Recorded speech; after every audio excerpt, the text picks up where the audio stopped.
2021 ഒരു international trip പോയ കഥ പറയാനാണ് ഞാൻ ഈ വീഡിയോ ചെയ്യുന്നത്. അപ്പോൾ വെറുതെ ഒരു ഇൻ്റർനാഷണൽ ട്രിപ്പല്ല, എൻ്റെ ആദ്യത്തെ സോളോ ട്രിപ്പ്. അപ്പോൾ ഈ വീഡിയോ ചെയ്യണമെന്നിങ്ങനെ ആലോചിച്ചപ്പോൾ ഞാൻ ഓർത്തായിരുന്നു, നമുക്ക് പല പല രീതിയിൽ ഡ്രസ്സപ്പൊക്കെ ചെയ്തിട്ട് വേണം ചെയ്യാം. പല ഐഡിയാസും വന്നായിരുന്നു. ഈ ചില ഇൻസ്റ്റാ റീൽസിലൊക്കെ കണ്ടിട്ടില്ലേ, ഡോക്ടർമാരെങ്ങനെയാണ് റീൽ ചെയ്യുന്നത്, ഡോക്ടർമാർ മറ്റേ സ്റ്റെതസ്കോപ്പൊക്കെ ഇട്ട് ഒരു മാസ്ക് ഒക്കെ വെച്ചിട്ടായിരിക്കും വീഡിയോ ചെയ്യുന്നത്. അപ്പോൾ ഞാൻ ഓർത്ത്, ഞാനെന്തിപ്പോൾ ട്രാവൽ ചെയ്യുന്നത്, ഞാനിപ്പോൾ എന്ത് വെക്കും, ഞാൻ ചെയ്യുന്ന ജോലിയുടെ ഒന്നും വെച്ചിട്ട് ഒരു ബന്ധമുള്ള വീഡിയോ അല്ല ഞാൻ ചെയ്യുന്നത്. അപ്പോൾ അതുകൊണ്ട് തന്നെ വേറൊരു ഐഡിയ കിട്ടാത്തതുകൊണ്ട് ഞാൻ ഓർത്തു, ക്യാമറയിലോട്ട് തന്നെ നോക്കി പറയുന്ന ടൈപ്പ് ഒരു കഥ പറയുന്ന രീതിയിൽ, നമ്മുടെ സന്തോഷ് സാറൊക്കെ ചെയ്യുന്ന പോലെ ആ ഒരു രീതിയിലുള്ളൊരു വീഡിയോ തന്നെ ചെയ്യാമെന്ന് വെച്ചു. അപ്പോൾ ഇത് നടക്കുന്നത് 2021 2021 ഭയങ്കര ആഗ്രഹം, ഒരു ഇൻ്റർനാഷണൽ ട്രിപ്പ് പോകണം, ആദ്യത്തെ സോളോ ട്രിപ്പ്. അപ്പോൾ കുറേ കാര്യങ്ങളിങ്ങനെ ആലോചിച്ചിട്ട് അവസാനം ഞാൻ ഓർത്തു, ഇൻ്റർനാഷണൽ ആണെങ്കിലും നമുക്ക് എല്ലാവരും പോകുന്നൊരു സ്ഥലത്ത് പോകാൻ താല്പര്യമില്ല. ഒത്തിരി മലയാളികളൊന്നും പോകാത്ത, ഒത്തിരി കഥകളൊന്നും കേൾക്കാത്ത സ്ഥലത്ത് തന്നെ പോകാം. അങ്ങനെ ആലോചിച്ച് കണ്ടുപിടിച്ച ഒരു സ്ഥലമാണ് കസാഖിസ്ഥാൻ. അപ്പോൾ കസാഖിസ്ഥാനെ കുറിച്ചൊരു കാര്യം പറയുകയാണെങ്കിൽ, 2015 എൻ്റെ ഒരു ഡെസ്ക്ടോപ്പ് കമ്പ്യൂട്ടർ ഉണ്ടായിരുന്നു. ഞാൻ അന്ന് ഒരു ആർട്ടിക്കിൾ വായിച്ചു ആ കമ്പ്യൂട്ടറിൽ, ഞാൻ ഇപ്പോഴും ഓർക്കുന്നുണ്ട്. ആർട്ടിക്കിളിൽ എങ്ങനെയായിരുന്നു, ഇന്ത്യയിൽ നിന്നുള്ള ഇഷ്ടം പോലെയുള്ള സിനിമാ നിർമ്മാതാക്കൾ ഇപ്പോൾ പുതിയ ഡെസ്റ്റിനേഷനായിട്ട് സ്വിറ്റ്സർലൻഡിലേക്കൊന്നും പോകുന്നില്ല. അവരെല്ലാവരും പോകുന്നത് കസാഖിസ്ഥാൻ്റെ പല പല സ്ഥലത്തേക്കാണ്. കാരണം സീനറി സിമിലറാണ്, കോസ്റ്റ് ഭയങ്കര കുറവാണ്. അപ്പോൾ ഇതൊക്കെ വെച്ചിട്ട് അവരങ്ങടെ കസാഖിസ്ഥാനിലേക്കാണ് പോകുന്നതെന്നും പറഞ്ഞിട്ട് ഞാനൊരു ആർട്ടിക്കിൾ കണ്ടു. അപ്പം ഞാനിങ്ങനെ അതിനെക്കുറിച്ച് കുറച്ച് റിസർച്ച് ചെയ്തായിരുന്നു. അങ്ങനെ ആ സമയത്ത് എൻ്റെ മനസ്സിൽ കയറിക്കൂടിയ സ്ഥലമാണ്. എന്നാൽ അതുകൊണ്ട് അവിടെ തീരുന്നില്ല. അത് കഴിഞ്ഞിട്ട് 2021 ഞാനിങ്ങനെ ആലോചിച്ചപ്പോൾ ഒത്തിരി സ്ഥലങ്ങളെക്കുറിച്ച് ഇങ്ങനെ കേട്ടെങ്കിലും ഞാനിങ്ങനെ എൻ്റെ മനസ്സിൽ കണ്ടു കഴിഞ്ഞപ്പോൾ ഒരു ഓൾഡ് സോവിയറ്റ് കൺട്രി ആയ കസാഖിസ്ഥാൻ തന്നെ പോകാമെന്ന് വെച്ചു. അപ്പോൾ അങ്ങനെ ടിക്കറ്റൊക്കെ ബുക്ക് ചെയ്തു. ബാംഗ്ലൂരിലെ ജോലിയൊക്കെ തീർത്തിട്ട് നേരെ പോയി. അക്കാസ എയർ അന്ന് തുടങ്ങിയുള്ളൂ. അക്കാസ എയർ തുടങ്ങിയോളെന്നാണ് എൻ്റെ വിശ്വാസം. മേ ബി 1 year ആയി കാണും. അക്കാസ എയറിലായിരുന്നു പോയത്. നേരെ ഡൽഹിയിലേക്ക് പോയി ഇറങ്ങി. അപ്പോൾ ഇതിനിടയ്ക്ക് ഒരു സംഭവം സംഭവിച്ചായിരുന്നു. ഈ ഫ്ലൈറ്റ് ബുക്ക് ചെയ്ത് കഴിഞ്ഞാൽ എയർ അസ്താന എന്ന് പറഞ്ഞൊരു കമ്പനി, അതായത് അവരുടെ നാഷണൽ കാരിയർ വെച്ചിട്ടാണ് ബുക്ക് ചെയ്തത്. അവർ ഒരു മാസം മുന്നേ, ഞാനിത് 6 മാസം മുന്നേ ബുക്ക് ചെയ്തതാണ്. കാരണം നമുക്ക് അറിയാമല്ലോ, ഞാൻ EMI ഇതൊക്കെ എടുത്തത്. അപ്പോൾ ആ EMI ഒക്കെ അടച്ചൊക്കെ വന്നുകൊണ്ടിരുന്നപ്പോഴാണ് ഇവരൊരു മെയിൽ അയച്ചു തരുന്നത്. നിങ്ങളുടെ ഫ്ലൈറ്റ് സാറ്റർഡേ പോകേണ്ടത് സൺഡേയിലേക്ക് മാറിയിട്ടുണ്ട്, ടൈമും മാറിയിട്ടുണ്ട്. 2 മണിക്ക് പോകേണ്ട ഫ്ലൈറ്റ് സാറ്റർഡേ 2 മണിക്ക് പോകേണ്ട ഫ്ലൈറ്റ് സൺഡേ ഉച്ച കഴിഞ്ഞിട്ട്, അതല്ല രാവിലെ ഉച്ചയാകുമ്പോഴത്തേനും, അതായത് 11:30-12 ടൈംസ് ആയി എന്നുള്ള രീതിയിൽ. അപ്പോൾ ഞാൻ ഓർത്തു, ഒരു ദിവസത്തെ അപ്പോൾ പണിപാളി. അപ്പോൾ ഞാൻ കസാഖിസ്ഥാനിൽ ആദ്യമേ ചെയ്തു വെച്ചിരുന്ന ഐറ്റനറി എല്ലാം എടുത്ത് കളഞ്ഞിട്ട് പുതിയൊരു ഐറ്റനറി തന്നെ ഉണ്ടാക്കി അതിൻ്റെ ഇടയ്ക്ക്. അപ്പോൾ ഞാൻ ഓർത്തു, എന്തായാലും ഡൽഹിയിലെത്തിയതാണല്ലോ, എന്നാൽ പിന്നെ രാജനഗരിയും കൂടെ, അതായത് നമ്മുടെ ക്യാപിറ്റലും കൂടെ ഒന്ന് കണ്ടിട്ട് പോകാമെന്ന് വെച്ചു. അങ്ങനെ ആദ്യത്തെ ദിവസം അക്കാസയിൽ നിന്ന് വന്നിറങ്ങി ഞാൻ ഡൽഹി എയർപോർട്ടൊക്കെ ഒന്ന് കണ്ടു. ഡൽഹിയെക്കുറിച്ച് കുറേ കാര്യങ്ങൾ കേട്ടിട്ടുണ്ട്. എൻ്റെ ഒത്തിരി കൊളീഗ്സ് ഡൽഹിയിൽ നിന്നുണ്ട്. അപ്പോൾ അവരെ എനിക്ക് കുറച്ച് സ്ഥലങ്ങളൊക്കെ പറഞ്ഞു തന്നിട്ടുണ്ട്. അസ്ലാം ബട്ടർ ചിക്കനിലൊക്കെ പോയി ബട്ടർ ചിക്കൻ കഴിക്കണം, അടിപൊളിയാണ്. പിന്നെ ചോലെ കുൽച്ചയൊക്കെ അടിപൊളിയാന്നൊക്കെ പറഞ്ഞു. അപ്പോൾ എയർപോർട്ടിൻ്റെ തൊട്ടടുത്തുള്ള ഒരു സ്ഥലം എന്നൊക്കെ നോക്കിയിട്ട് ഞാൻ എയർപോർട്ടിൻ്റെ തൊട്ടടുത്തുള്ള ഒരു ഹോട്ടൽ ബുക്ക് ചെയ്തു. അത് കഴിഞ്ഞിട്ടാണ് എനിക്ക് അമളി മനസ്സിലായത്.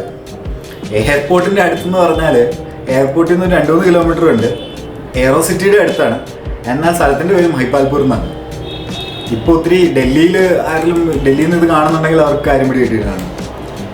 മഹിപാൽപൂർ എന്ന് പറഞ്ഞിട്ടുണ്ടെങ്കിൽ ഒരു ഷെയ്ഡി ഏരിയയാണ്. ഷെയ്ഡി എന്ന് പറഞ്ഞിട്ടുണ്ടെങ്കിൽ ശരിക്കും അവിടെ ഞാൻ ആ റൂമിൽ കയറി കട്ടിലിൽ കിടക്കാൻ നേരത്ത് ഞാനൊന്ന് ആലോചിച്ചു, ഈ കട്ടിലിൽ നിന്ന് എനിക്ക് വല്ല അസുഖം പിടിച്ചാലോ എന്ന്. അപ്പോൾ അങ്ങനെ മഹിപാൽപൂർ എന്ന് പറയുന്നൊരു ലിറ്ററലി റെഡ് ലൈറ്റ് ഏരിയയിൽ ആണ് ഞാനൊന്ന് പെട്ടത്. പക്ഷെ അവിടെ ആണെങ്കിലും ഉണ്ടല്ലോ, പുറത്തിറങ്ങി കഴിഞ്ഞിട്ട് അവിടുത്തെ ഒരു ലോക്കൽ റെസ്റ്റോറൻറ്റിൽ നിന്നാണ് ഞാൻ ഫുഡ് കഴിച്ചത്. ലോക്കൽ എന്ന് പറഞ്ഞിട്ടുണ്ടെങ്കിൽ നമ്മുടെ റോഡ് സൈഡിൽ കിട്ടുന്ന ധാബയല്ലേ, അവിടുന്ന് ഫുഡ് കഴിച്ചപ്പോൾ എനിക്ക് മനസ്സിലായി, ഡൽഹിയിലെ ഫുഡ് ഒന്നും പറയാനില്ല. ഫുഡിൻ്റെ കാര്യത്തിൽ ഇവർ അടിപൊളിയാണ്. അങ്ങനെ അവിടുന്ന് ആദ്യത്തെ ദിവസം തന്നെ രാത്രിയിൽ പുറത്തിറങ്ങി ഫുഡൊക്കെ കഴിച്ചിട്ട് നേരെ പോയി കിടന്നുറങ്ങി. പിറ്റേ ദിവസം രാവിലെ ഡൽഹി കാണാൻ ഇറങ്ങുകയാണ്. ഒരു ബാക്ക് പാക്ക് ഉണ്ട് കയ്യിൽ, റൂം സെയിം തന്നെയാണ്, റൂം മാറ്റണ്ടെന്നൊക്കെ വെച്ചു. പിന്നെ ഇനി എയർപോർട്ടിൽ പിറ്റേ ദിവസം രാവിലെ പോകേണ്ടതല്ലേ, സൺഡേ രാവിലെ എയർപോർട്ടിൽ പോകേണ്ടതാണല്ലോ. നേരെ പോയി ഡൽഹിയിലെ മെട്രോ സിസ്റ്റം അടിപൊളിയാണ്. ഇന്ത്യയിലെ തന്നെ ഏറ്റവും ബെസ്റ്റ് മെട്രോ സിസ്റ്റം ഡൽഹിയിലാണ്, ഒരു ക്വസ്റ്റ്യനും ഇല്ല അതിൻ്റെ കാര്യത്തിൽ. കാരണം എവിടെ പോകണമെങ്കിലും ഡൽഹിയിൽ മെട്രോയിൽ കയറി പോകാം. ഗുഡ്ഗാം പോകണമെങ്കിൽ മെട്രോയിൽ പോകാം, നോയിഡ പോകണമെങ്കിൽ മെട്രോയിൽ പോകാം, ഡൽഹിയിൽ സിറ്റിയിൽ അകത്ത് പോകണമെങ്കിൽ പോകാം. സോ അങ്ങനെ ഞാൻ കയറി. എൻ്റെ അടുത്ത് എൻ്റെ ഫ്രണ്ട് ഓഫീസ് കൊളീഗ്സും ഒക്കെ പറഞ്ഞ ഡൽഹിയിലെ ഫുഡ് പ്ലേസസിലേക്ക് ഞാൻ പോയി. ആദ്യമേ തന്നെ പോയി ഇറങ്ങുന്നത് എയിംസിൻ്റെ ഫ്രണ്ടിലാണ്. ചുമ്മാ ഒരു ഊഹം വെച്ചിട്ടങ്ങ് പോവുകയാണ്, അതല്ലാതെ ഇതിന് വലിയ പ്ലാനൊന്നുമില്ല. നേരെ പോയി ഇറങ്ങി അസ്ലാം ബട്ടർ ചിക്കനിൽ ചെന്ന് കഴിഞ്ഞപ്പോഴാണ് മനസ്സിലായത് അടച്ചു കിടക്കുമായിരുന്നു. കാരണം അന്നത്തെ ദിവസം അസ്ലാം ബട്ടർ ചിക്കൻ അടച്ചിട്ടില്ലായിരുന്നു. ഞാൻ പോയ ഏതോ ഒരു ഹോട്ടൽ അത് അടച്ചു കിടക്കുമായിരുന്നു. ഫുഡ് കഴിച്ചിട്ട് അവിടുന്ന് നേരെ നടക്കാൻ തുടങ്ങി. എയിംസിൻ്റെ ഏരിയ പിന്നെ ഹോസ്കാസിൻ്റെ ഏരിയയൊക്കെ അടുത്തുള്ള സ്ഥലങ്ങളൊക്കെ അത്യാവശ്യം നടക്കാൻ പറ്റുന്നതും ഡൽഹിയിലെ അത്യാവശ്യം ക്ലീനർ ഏരിയാസൊക്കെയാണ്. അതിലേക്കൂടെയൊക്കെ നടന്നു. അങ്ങനെ നടന്ന് നേരെ ചെന്നത് നമ്മുടെ, ഞാൻ സെർച്ച് ചെയ്തു അടുത്തുള്ള ഏത് മോണ്യുമെൻ്റാണ് അല്ലെങ്കിൽ എന്താണ് കാണാനുള്ളത്. കാരണം ഡൽഹി മുഗൾ രാജാക്കന്മാർ ഇത്ര വർഷങ്ങളോളം ഭരിച്ച്, അല്ലെങ്കിൽ അതിന് മുന്നേ ഉള്ള ഡൈനാസ്റ്റീസ് ഒക്കെ ഒത്തിരി വർഷങ്ങളോളം ഭരിച്ച് അവിടെ കുറേ ചരിത്രമുള്ളൊരു സിറ്റിയാണ് ഡൽഹി. നമ്മളങ്ങനെ പോകുമ്പോൾ വെറുതെ കണ്ടിട്ട് കാര്യമില്ല. അപ്പോൾ അങ്ങനെ കുത്തബ് മിനാറിൽ കാണാമെന്ന് വെച്ചു. കുത്തബുദ്ദീൻ ഐബക്ക് നമ്മളൊക്കെ പഠിച്ചിട്ടുണ്ട്, 6ാം ക്ലാസ്സിലോ 8ാം ക്ലാസ്സിലോ ഒക്കെ പുള്ളിയെക്കുറിച്ച് പഠിച്ചിട്ടുണ്ട്. പുള്ളി അങ്ങനെ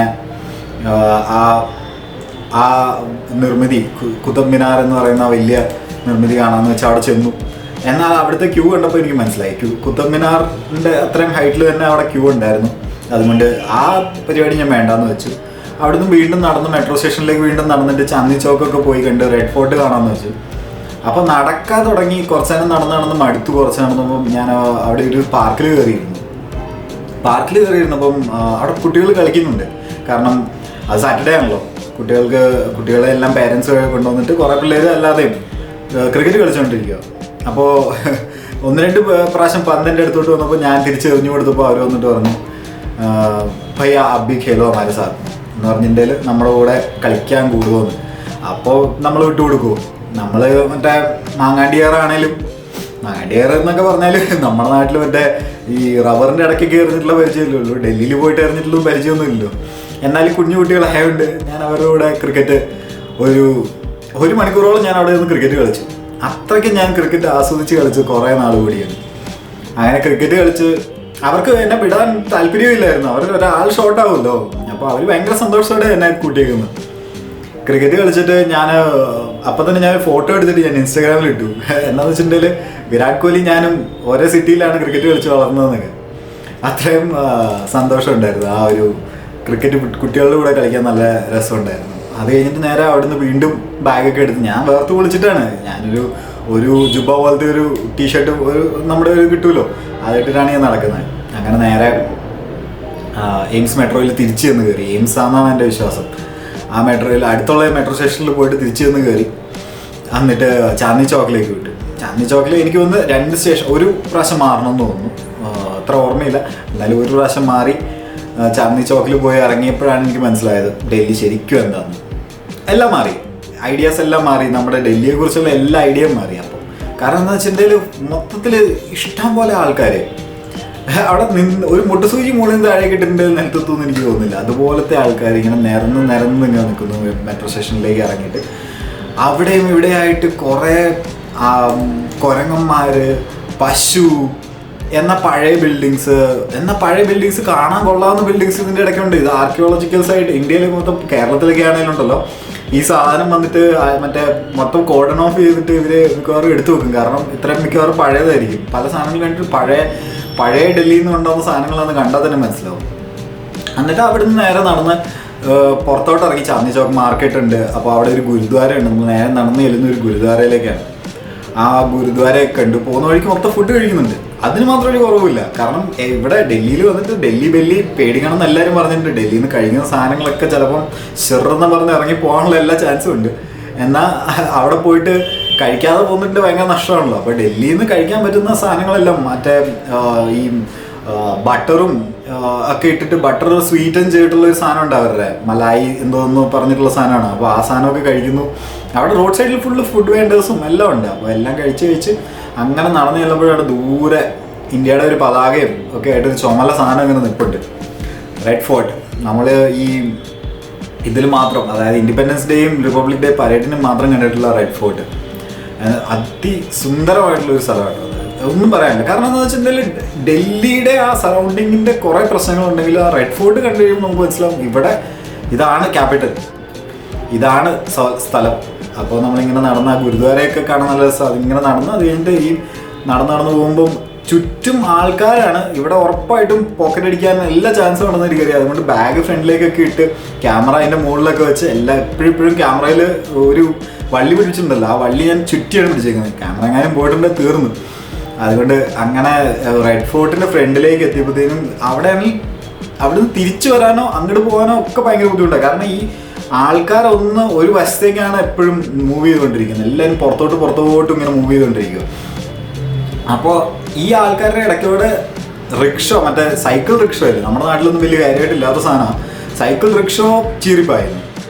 അപ്പോൾ അത് ബാക്കി വന്ന് ഇങ്ങനെ ടിങ് അടിക്കും.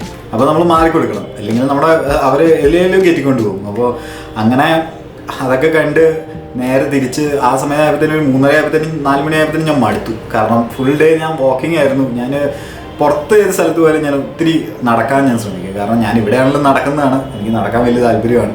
അതുകൊണ്ട് തിരിച്ച് മടുത്തപ്പോൾ പിന്നെ ഞാൻ ഓർത്തു ഇനിയിപ്പോൾ നാളെ ആണെങ്കിലും വേറെ രാജ്യത്ത് പോകേണ്ടതാണ്.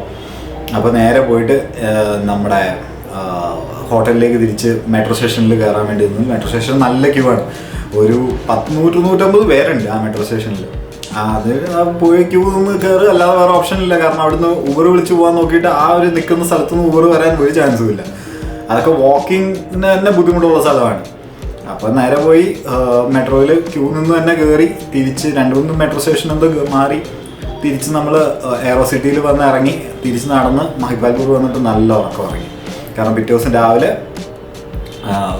പോകേണ്ടതാണ്. വേറെ ഒന്നും നോക്കില്ല. കാരണം നമുക്ക് ഫുഡ് പോകുന്ന വഴിക്ക് മൊത്തം ഫുഡ് കഴിച്ചിട്ട് വന്നത്. അപ്പോൾ പിന്നെ വിശക്കുന്നൊന്നുമില്ല. നല്ല ഉറക്കം ഇറങ്ങി പിറ്റേ ദിവസം രാവിലെ തന്നെ എണീറ്റു. ഫ്ലൈറ്റ് 11:30 12 വന്നതാണ്. പക്ഷേ രാവിലെ തന്നെ എണീറ്റ് പ്രഭാതകർമ്മങ്ങളും എല്ലാ കാര്യങ്ങളും തീർന്ന് ബാഗും പാക്ക് ചെയ്ത് 7:30 ആയപ്പോൾ തന്നെ ഞാൻ ഇറങ്ങി. കാരണം എനിക്കറിയത്തില്ല ഇമിഗ്രേഷനിൽ എത്ര ടൈം എടുക്കുന്നത്. കാരണം ഞാൻ ആദ്യമായിട്ടാണ് സോളോ പോകുന്നത്, ഒന്നാമത്തെ കാര്യം. രണ്ടാമത്തെ കാര്യം, ആ സോളോ പോയിട്ട് ഇനിയിപ്പോൾ ഉണ്ടെ തന്നെ ചെറിയ ഡിസ്റ്റൻസ്. ഇപ്പോൾ മൈസൂർ സോളോ പോയിട്ടുണ്ടായിരുന്നു, അതൊക്കെ ഒരു കൂട്ടാൻ പറ്റുമെന്ന് അറിയത്തില്ല. പിന്നെ ആദ്യമായിട്ടാണ് ഇൻ്റർനാഷണൽ ട്രിപ്പ് പോകുന്നത്. പിന്നെ വേറൊരു കാര്യം എന്ന് വെച്ചിട്ടുണ്ടെങ്കിൽ ഇതെല്ലാം ഒരു വിശ്വാസത്തിൻ്റെ പുറത്താണ് പോകുന്നത്. കാരണം ഞാൻ വായിച്ചു, ഇന്റർനെറ്റിൽ കയറി വായിച്ചു ദാറ്റ് ഇന്ത്യൻസിന് വിസ വേണ്ട കസാഖിസ്ഥാനിലേക്ക്. 14 ദിവസത്തേക്കാണ് പോകുന്നതെങ്കിൽ വിസ വേണ്ട. അപ്പോൾ ഞാൻ റിട്ടേൺ ടിക്കറ്റ് ബുക്ക് ചെയ്തിട്ടുണ്ട്. ഈ ഒറ്റ ഒരു കുറിപ്പ് ഞാൻ എവിടെയോ വായിച്ചതിൻ്റെ പുറത്താണ് ഞാനൊരു ധൈര്യത്തിലാണങ്ങ് പോകുന്നത്.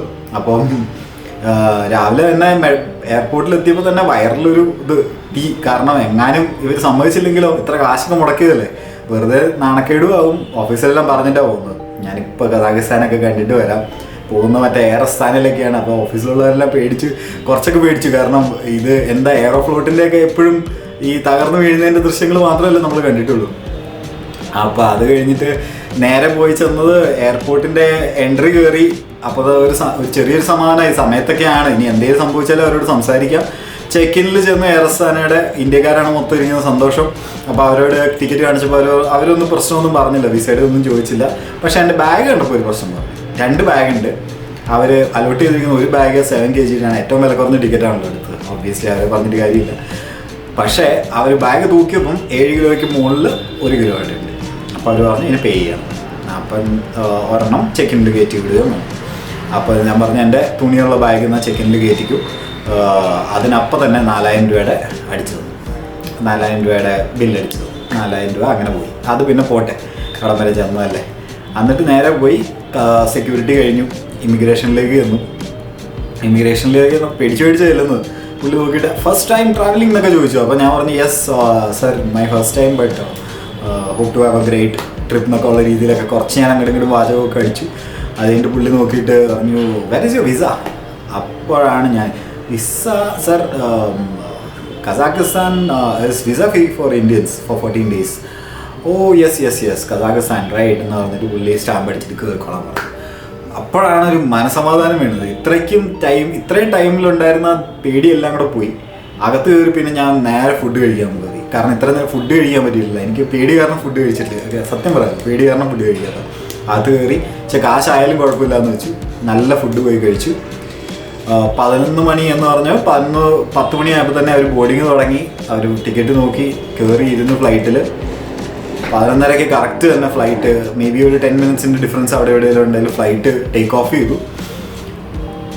നല്ല ഡൽഹിയുടെ ആ സ്മോക്ക് നിറഞ്ഞിട്ടുള്ള ആ ഒരു, കാരണം ഡിസംബറിലാണല്ലോ സ്മോക്ക്, നവംബർ എൻഡിലാണ്. അപ്പോൾ സ്മോക്ക് നിറഞ്ഞിട്ടുള്ള ഒരു ഇത് അറ്റ്മോസ്ഫിയർ അങ്ങ് കഴിഞ്ഞ് കഴിയുമ്പോഴത്തേനും നമുക്ക് താഴോട്ട് പോയി കഴിഞ്ഞിട്ടുണ്ടെങ്കിൽ ക്ലിയർ ആയിട്ട് നമുക്ക് പഞ്ചാബും ഒക്കെ കാണാം. കുറച്ച് നേരം കഴിഞ്ഞപ്പോഴാണ് the best part of the travel between the countries സംഭവിച്ചത്. കാരണം എന്താണെന്ന് വെച്ചിട്ടുണ്ടെങ്കിൽ നമ്മൾ പാകിസ്ഥാനിലേക്ക് കയറി. അപ്പോൾ നമുക്ക് ഫ്ലൈറ്റ് റഡാറിൽ നമുക്ക് കാണാം താഴെ ഒരു നമുക്ക് സ്ക്രീൻ തന്നിട്ടുണ്ട്. ഫ്ലൈറ്റ് അടിപൊളിയാണ്. കാരണം എയർ അസ്താന എന്ന് പറഞ്ഞിട്ടുണ്ടെങ്കിൽ ഞാൻ ഇതുവരെയായിട്ടും ട്രാവൽ ചെയ്തിരിക്കുന്ന ഇന്റർനാഷണൽ ട്രാവൽ ചെയ്യുന്ന one of the better flights. കാരണം ഞാൻ ഈ പറഞ്ഞ പോലെ ഖത്തർ എയർവേയ്സൊന്നും ഇതുവരെയായിട്ട് ട്രാവൽ ചെയ്തിട്ടില്ല, എമിറേറ്റ്സിലോ ഖത്തറിലോ ഒന്നും. ഇത് കമ്പാരിറ്റീവ്ലി ഞാൻ ഷാർജയുടെ എയർ അറേബ്യയിലാണ് ഞാൻ ഇതുവരെയായിട്ടും പോയിട്ടുള്ളത്.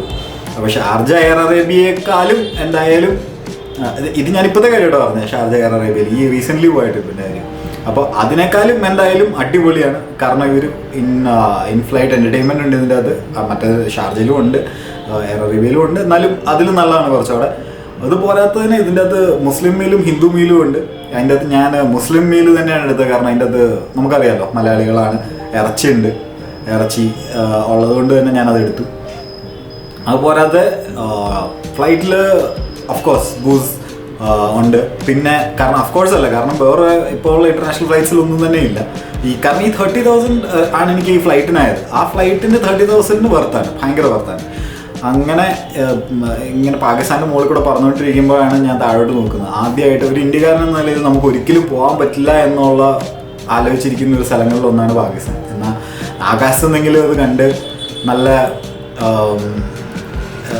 ശരിക്കും ഒന്ന് കണ്ടിരിക്കാം എന്നുള്ള രീതിയിൽ തന്നെയാണ് ഞാൻ പാകിസ്ഥാൻ താഴോട്ട് നോക്കിയത്. എന്നിട്ട് നമ്മൾ നേരെ കുറച്ചു നേരം കഴിയുമ്പോൾ നടക്കുന്നതെന്ന് വെച്ചിട്ടുണ്ടെങ്കിൽ ഇങ്ങനെ ഗ്രൗണ്ട് ഇങ്ങനെ മുകളിലോട്ട് പൊങ്ങി വരുന്ന പോലെ നമുക്ക് തോന്നും. കാരണം എന്താണെന്ന് വെച്ചിട്ടുണ്ടെങ്കിൽ നമ്മൾ അത് കഴിഞ്ഞിട്ട് ഈ ഹിമാലയ പർവ്വതത്തിൻ്റെ, അതായത് നമ്മുടെ ഹിമാലയാസ് എന്ന് പറയുന്ന ഇതുണ്ടല്ലോ, ഹിന്ദുക്കുഷ് റീജിയൻ, അതിൻ്റെ ആ ഒരു വശത്തേക്ക് കയറി കഴിയുമ്പോഴത്തേനും ഇങ്ങനെ മലകളാണ് പിന്നെ മൊത്തം. മഞ്ഞ് ഈ പൊടിഞ്ഞു കിടക്കുന്ന മലകൾ. അവിടെ ഒരു മനുഷ്യന് താമസിക്കുന്നില്ല എന്ന് കണ്ടാൽ അറിയാം. ഇങ്ങനെ മലകളുടെ എൻഡ്ലെസ് മലകളാണ്. അപ്പോൾ ഇത് കണ്ട് നല്ല രസമാണ് അത് കാണാൻ. ഇങ്ങനെ വിൻഡോ സീറ്റ് തന്നെ കിട്ടിയോണ്ട് എല്ലാം ഞാൻ കാണുന്നു, ഫോട്ടോ എടുക്കുന്നു, വീഡിയോ എടുക്കുന്നു. അപ്പോൾ അടുത്തിരിക്കുന്ന ആൾക്കാർക്കൊക്കെ മനസ്സിലായി എന്താ ഇത്ര എക്സൈറ്റ്മെൻ്റ് എന്നാണ്. അപ്പോൾ എൻ്റെ അടുത്തിരിക്കുന്ന ആളുടെ അടുത്ത് ഞാൻ സംസാരിച്ചായിരുന്നു.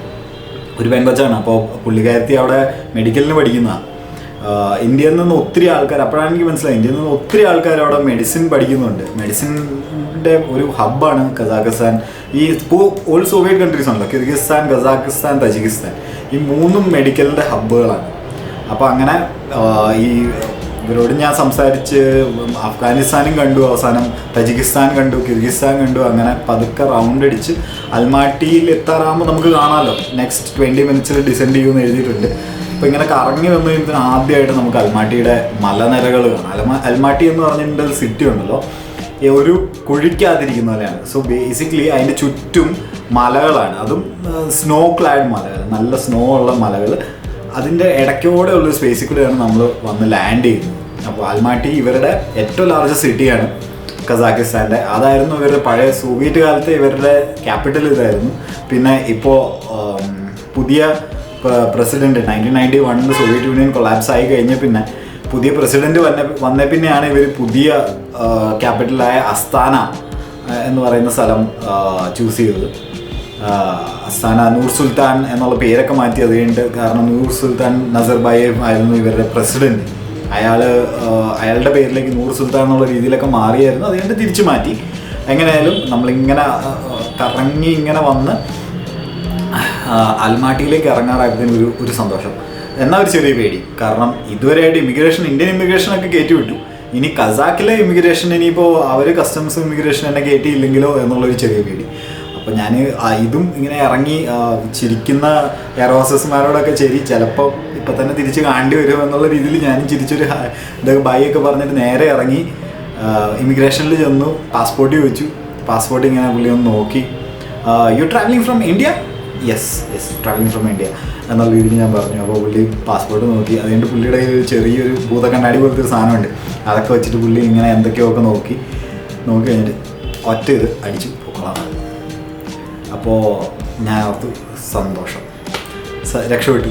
അങ്ങനെ നേരെ ഇറങ്ങി കഴിഞ്ഞിട്ട് ഇതിൻ്റെ അകത്ത് വേറൊരു ബാക്ക് സ്റ്റോറി ഉണ്ട്. ഞാൻ ഈ ട്രിപ്പ് പ്ലാൻ ചെയ്ത് കഴിഞ്ഞപ്പോൾ ഞാൻ ആദ്യത്തെ ദിവസത്തേക്ക് ഒരു Airbnb ബുക്ക് ചെയ്തത്. അപ്പോൾ അയാളുടെ പേര് റസ്ലാൻ എന്നാണ്.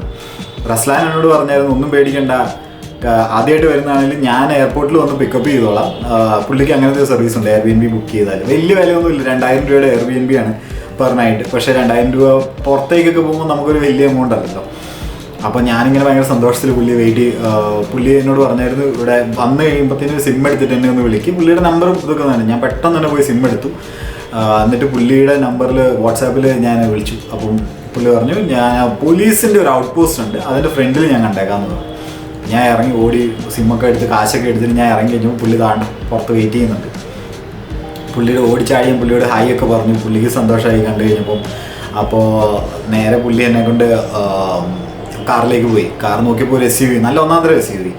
അപ്പോൾ കസാക്കിസ്ഥാൻ എന്ന് ഇത്രയും നേരം എൻ്റെ മനസ്സിലുണ്ടായിരുന്ന ഒരു ചിത്രമുണ്ടല്ലോ, അതല്ല.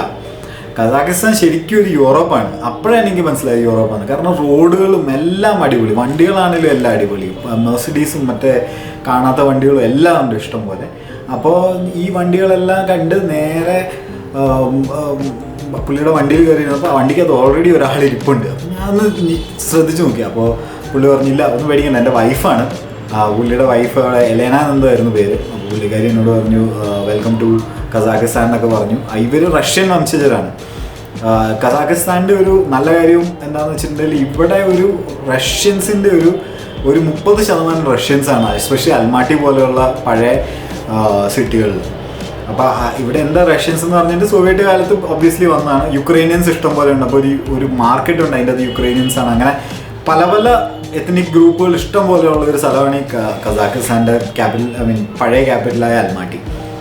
അപ്പോൾ അവർ പറഞ്ഞു, അവരിവിടെ സന്തോഷമായിട്ട് ഞാൻ വണ്ടിയിൽ കയറി. അവർ വണ്ടി ഓടിച്ചു തുടങ്ങി. കുറച്ച് കഥകളൊക്കെ പറഞ്ഞു. പുള്ളി എവിടെ വർക്ക് ചെയ്യുന്നതെന്ന് പറഞ്ഞു. പുള്ളി ഒരു ഡിസൈനറാണ്, ചിപ്പ് ഡിസൈൻ ചെയ്യുന്ന ആളാണ്. അപ്പം നല്ല രീതിയിൽ ജോലി ചെയ്യുന്നു. ഇവിടെ സബർബിലാണ് താമസിക്കുന്നത്, അൽമാട്ടിയുടെ സബർബിൽ. അതായത് നഗരത്തിൽ നിന്ന് കുറച്ച് പുറത്താണ്, എയർപോർട്ടിൻ്റെ തൊട്ടടുത്താണ്. അപ്പോൾ പുള്ളി പെട്ടെന്ന് തന്നെ നമ്മൾ പുള്ളിയുടെ വീട്ടിലെത്തിയപ്പോൾ 2 കുഞ്ഞു പിള്ളേരുണ്ട്, 2 ചെറുക്കന്മാരാണ്. അപ്പോൾ 2 പേരും നല്ല ആക്റ്റീവാണ്.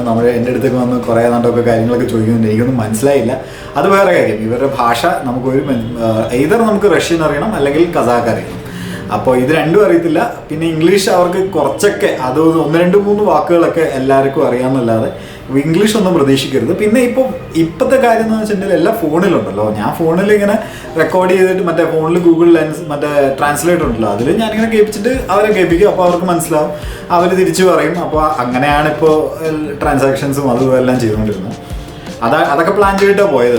അത്രയ്ക്കും ഞാൻ പ്ലാൻ ചെയ്യാറില്ല. ഭയങ്കരമായിട്ട് ഡീപ്പായിട്ട് പ്ലാൻ ചെയ്തിട്ട് പോയ ഒരു കാര്യം നടന്നിട്ടില്ല. അതുകൊണ്ട് അത്രയ്ക്ക് ഡീപ്പായിട്ട് പ്ലാൻ ചെയ്യില്ല. എനിക്ക് ഒരു സ്ഥലങ്ങൾ കാണണം, ഇന്ന സ്ഥലത്ത് ഇത്ര ദിവസം എനിക്ക് നിൽക്കാം, അതുകൊണ്ട് തിരിച്ചു വരാമെന്നുള്ള രീതിയിലാണ് ഞാൻ പോയത്.